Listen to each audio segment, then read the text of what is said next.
സാമ്പത്തിക പ്രതിസന്ധിയുടെ കാലത്ത് കൂടുതൽ വരുമാന മാർഗം തേടുകയാണ് സർക്കാർ. കേരള ഭാഗ്യക്കുറിയുടെ സാധ്യതകളെല്ലാം ആരായാനാണ് നീക്കം. കേരള ഭാഗ്യക്കുറിക്ക് ആവശ്യക്കാർ ഏറെയാണ്. കേരളത്തിലെ ഇതര സംസ്ഥാന തൊഴിലാളികൾക്ക് ഏറെ പ്രിയപ്പെട്ടതാണ് കേരള ലോട്ടറി. ഈ സാഹചര്യത്തിൽ ലോട്ടറി വിൽപ്പന ഇതര സംസ്ഥാനങ്ങളിലും കേന്ദ്രഭരണ പ്രദേശങ്ങളിലും എത്തിക്കാനാണ് നീക്കം.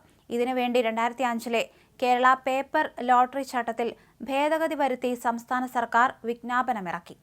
സംസ്ഥാനങ്ങളെയും വിതരണ ഏജന്റിനെയും സർക്കാർ തീരുമാനിക്കും. ലോട്ടറി കേരളത്തിന് പുറത്തു വിൽക്കാൻ ഇതുവരെ അനുമതിയില്ലായിരുന്നു. എന്നാൽ അനധികൃത വിൽപ്പന വ്യാപകമായിരുന്നു. ഇതിന് കാരണം കേരള ലോട്ടറിയുടെ സ്വീകാര്യതയായിരുന്നു. ഇതര സംസ്ഥാനത്തെ വിപണന സാധ്യത ഏറെയാണ്. ഇത് മനസ്സിലാക്കിയാണ് ചട്ടങ്ങളിൽ മാറ്റം കൊണ്ടുവന്നത്. വൻകിട ഏജന്റുമാർക്ക് അനുകൂലമായ വ്യവസ്ഥകളും ഭേദഗതിയിലുണ്ട്.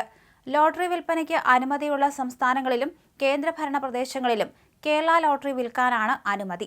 അല്ലാത്തയിടങ്ങളിൽ വിൽക്കുന്നില്ലെന്ന് ഏജന്റ് ഉറപ്പാക്കണം. ഏജന്റുമാർക്ക് ബാങ്ക് ഗ്യാരണ്ടിയുടെ അടിസ്ഥാനത്തിൽ ടിക്കറ്റ് കടം നൽകുന്ന വ്യവസ്ഥയും ഭേദഗതിയിൽ ഉൾപ്പെടുത്തി. കുത്തകക്കാരെയും കോർപ്പറേറ്റുകളെയും സഹായിക്കുന്നതാണ് പുതിയ ഭേദഗതിയെന്ന വാദവും ശക്തമാണ്. ഇപ്പോൾ തന്നെ കേരളത്തിൽ വേണ്ടത്ര ലോട്ടറി ടിക്കറ്റ് സാധാരണ വിതരണക്കാർക്ക് കിട്ടുന്നില്ല.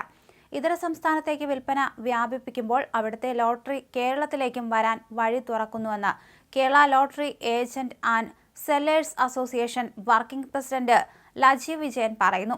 അതുകൊണ്ട് തന്നെ അഴിമതി ചർച്ചകൾക്കും ഇത് വഴിയൊരുക്കും.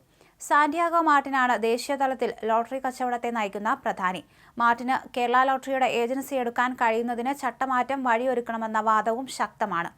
അസം, അരുണാചൽ പ്രദേശ്, പശ്ചിമ ബംഗാൾ, മേഘാലയ, നാഗാലാൻഡ്, മിസോറാം, ഗോവ, മഹാരാഷ്ട്ര, മണിപ്പൂർ, മധ്യപ്രദേശ്, പഞ്ചാബ്, സിക്കിം എന്നിവിടങ്ങളിലാണ് ലോട്ടറി അംഗീകൃതമായിട്ടുള്ളത്. ഇവിടങ്ങളിലെ സർക്കാരുമായി ധാരണയിലെത്തിയാൽ മാത്രമേ അവിടെ വിൽക്കാനാകൂ. ലോട്ടറി ഓഫീസുകളിൽ നിന്ന് പരമാവധി 1/2 ലക്ഷം മുതൽ 50 ലക്ഷം വരെ കടമായി വാങ്ങാം. 90% വരെയാണ് കടം കിട്ടുക. നിശ്ചിത ദിവസത്തിന് മുൻപ് മുഴുവൻ തുകയും തിരിച്ചടയ്ക്കണം. വൈകിയാൽ 18% പലിശയോടെ തുക ബാങ്ക് ഗ്യാരണ്ടിയിൽ നിന്ന് ഈടാക്കും.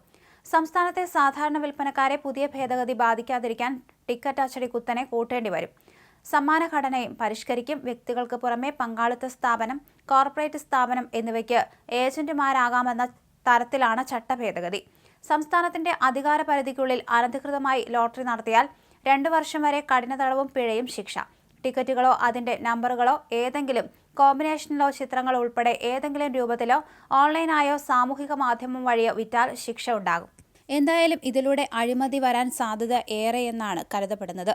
എന്തായാലും ലോട്ടറി ഏജന്റുമാർ ഇക്കാര്യത്തിൽ തീരുമാനമെടുക്കോ എന്ന കാര്യത്തിൽ വ്യക്തത വന്നിട്ടില്ല.